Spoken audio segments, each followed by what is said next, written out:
कृष्णा, कोई हमको अलग तो नहीं करेगा ना? हम चेक किए थे, अभी तक कोई पैदा नहीं हुआ है।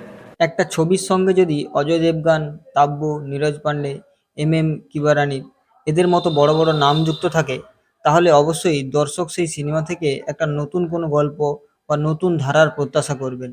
কিন্তু এই সিনেমা থেকে সেরকম কিছু পাওয়া যায়নি বা পায়নি বলে দর্শকেরা, এটা আমার মনে হয়। এই ছবিতে দেখা যাবে অজয় দেবগন, তাব্বু, জিম্মি শেরগিল, সায়াজি সিন্ধে এদের মতো বড় বড় অভিনেতাদের। আর এই ছবির রেটিং এর কথা যদি বলি, তাহলে আমরা দেখতে পাবো IMDb 10-এর মধ্যে 6.9 দিয়েছে, ইন্ডিয়া টুডে 5-এর মধ্যে 1.5, আর টাইমস অফ ইন্ডিয়া 5-এর মধ্যে 3। তো রেটিং এর দিক থেকে দেখতে গেলেও কিন্তু এই ছবি খুব একটা ভালো রেটিং পায়নি। এই ছবিতে দেখানো হয়েছে দুটি খুনের মামলায় 23 বছর পর জেল থেকে ছাড়া পাচ্ছেন কৃষ্ণ, অর্থাৎ অজয় দেবগন। জেলের বাইরে 23 বছর ধরে অজয় দেবগনের জন্য অপেক্ষায় রয়েছেন তাব্বু, যেখানে তার নাম বসুধা।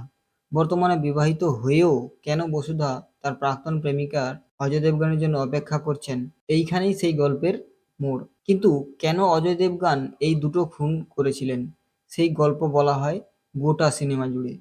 কিন্তু সিনেমার শেষে এক্কেবারে সবটা জানাবার পরে মনে হবে গল্প আরো জমাটি হতে পারত। শুরুর দিক থেকেই ছবিটা বেশ ধীর গতিতে এগোচ্ছিল, সাসপেন্স তৈরি করার জন্য অনেকটা সময় নিয়েছে। তাই গল্পের শেষের দিকে আরো একটু টুইস্ট হলে বোধহয় দর্শকেরা ভালো সন্তুষ্ট হতো।